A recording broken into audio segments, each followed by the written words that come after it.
आप देख सकते हैं मेरे मोगरा के प्लांट में अभी भी ग्रोथ हो रही है और मेरे प्लांट्स की ना कोई पत्ती सूखी है, ना प्लांट में कोई इंसेक्ट है और ना ही कोई प्रॉब्लम आई है। तो मैं इसका किस तरीके से देखभाल कर रही हूँ और आपको दिसंबर के अंदर कौन से ऐसे काम करने हैं जिससे मार्च में हमारे पौधे की बहुत ही अच्छी ग्रोथ होगी और पूरा गर्मी हमारे पौधे में भर भर के फ्लावरिंग होगी। उसके लिए हमें अभी से अपने प्लांट को तैयार करना होगा। तो चलिए फिर वीडियो को स्टार्ट करते हैं। हेलो एवरीवन, कैसे हैं आप सब लोग। लव फॉर गार्डनिंग में आप लोगों का बहुत बहुत स्वागत है।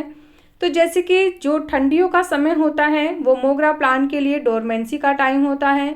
इस समय प्लांट हमारा रेस्ट टाइम पे चल रहा होता है, मतलब कि इस समय पौधे की कोई ग्रोथ नहीं होगी, पौधे में कोई फूल नहीं आएगा और पौधा हमारा ऐसा हो जाता है जैसे स्टैच्यू बोल दिया हो किसी ने। जो उसकी ग्रोथ होती है, जैसी उसकी सिचुएशन होती है, वो वहीं पे स्टॉप हो जाता है। लेकिन थोड़ा बहुत एक आध स्टेम निकल जाए, पत्ती निकल जाए, तो इसका मतलब ये नहीं है कि उसका डोरमेंसी टाइम खत्म हो गया है। फरवरी तक इसकी डोरमेंसी चलती रहेगी और जैसे ही मार्च स्टार्ट होगा प्लांट में बहुत ही अच्छी ग्रोथ स्टार्ट हो जाएगी। तो विंटर में हमारे प्लांट में ठंड से कोई प्रॉब्लम ना आए, उसके लिए कुछ चीज़ें हैं जो हमें दिसंबर में ही कर लेनी है। फिर उसके बाद फरवरी तक हमें अपने प्लांट में कुछ भी करने की ज़रूरत नहीं है। फिर जैसे जैसे मार्च का मौसम शुरू होगा हम अपने प्लांट की कैसे केयर करेंगे उससे रिलेटेड वीडियो भी मैं आगे आप लोगों के साथ शेयर करूंगी। तो हमें क्या करना है, सबसे पहले तो जो पौधों में गंदगी जम जाती है, जैसे क्या होता है कि गर्मियों में तो हम अपने पौधों को खूब नहलाते हैं, सुबह शाम उनको पानी देते हैं, तो उससे हमारे प्लांट्स फ्रेश बने रहते हैं। लेकिन विंटर में हम बहुत कम ही अपने प्लांट को पानी देते हैं क्योंकि इससे फंगस लगने के बहुत ज़्यादा चांसेस हो जाते हैं, खासकर मोगरा प्लांट में, क्योंकि इसके ना बहुत घने पत्ते होते हैं। तो ऐसे में कहीं पानी टिक गया और नहीं सूखा तो फिर फंगस लग सकता है। तो ऐसे में क्या करना है, जिस दिन भी आपको लगे कि हाँ आज दिन खुला हुआ है, धूप बहुत अच्छी है, तो सुबह सुबह ही आप अपने प्लांट को खूब अच्छे से नहला दीजिए।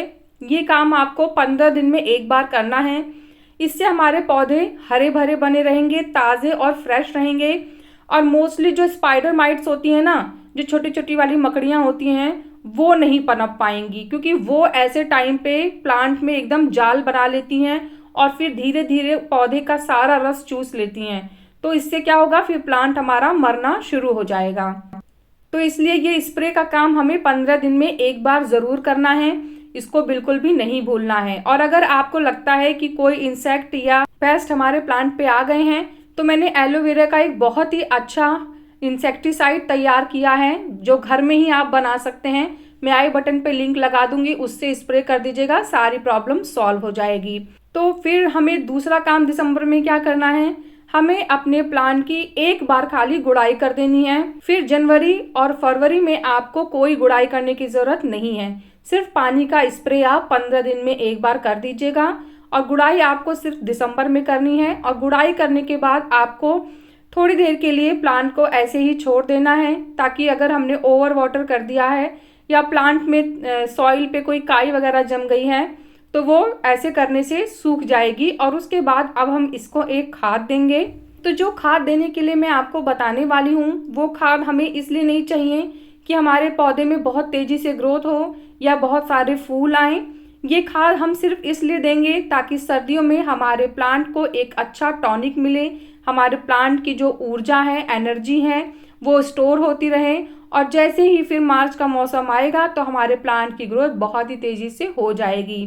तो ये बहुत ही अच्छा टॉनिक है हमारे प्लांट के लिए। तो ये जो मैंने लिया है ये कम से कम 2 से 3 बूंद है 1 लीटर पानी में, जो कि है सीवीड का लिक्विड फर्टिलाइज़र। और ये हमारे प्लांट के लिए बहुत ही ज़्यादा फायदेमंद होता है। इसको हमें सिर्फ दिसंबर में एक बार देना है। इससे पूरा ठंडी हमारा पौधा जो कोहरा पड़ेगा या जो ठंड होती है उससे बचा रहेगा। और जो डोरमेंसी टाइम है उसमें हमारे प्लांट को बहुत ज़्यादा खाद की ज़रूरत तो नहीं पड़ती है, लेकिन जो भी कुछ एनर्जी चाहिए होगी वो इससे पूरी मिल जाएगी। हमें अपने प्लांट में कोई वर्मी कंपोस्ट या फिर कोई और फर्टिलाइज़र देने की ज़रूरत नहीं है। जो हमने दिया है ये काफ़ी है हमारे प्लांट के लिए। और केयर में मैं आपको 2 चीज़ें बता रही हूँ। नंबर 1, आपको इस समय प्लांट को फुल सनलाइट में रखना है जहाँ इसे दिन भर की धूप मिले।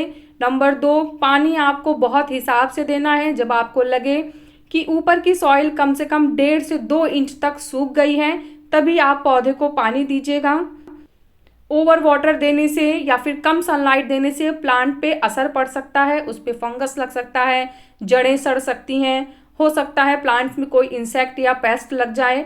तो इसलिए इन सब चीज़ों से आपको अपने प्लांट को प्रोटेक्ट करना है। तो जो जो ज़रूरी चीज़ें थी वो मैंने आपको बता दी हैं। इसके बाद भी अगर कोई कन्फ्यूज़न या कोई प्रॉब्लम आपके प्लांट्स में है या आपके माइंड में कोई क्वेश्चन है तो आप कमेंट्स के थ्रू मुझसे बात कर सकते हैं। तो कैसा लगा मेरा आज का ये वीडियो मुझे ज़रूर बताइएगा। अगर आपको वीडियो पसंद आया है तो वीडियो को लाइक करिएगा, चैनल को सब्सक्राइब करिएगा और प्लांट से रिलेटेड अगर कोई भी क्वेश्चन आपके माइंड में है तो आप कमेंट्स के थ्रू मुझसे बात कर सकते हैं। मिलते हैं फिर नेक्स्ट वीडियो में, तब तक के लिए बाय, टेक केयर।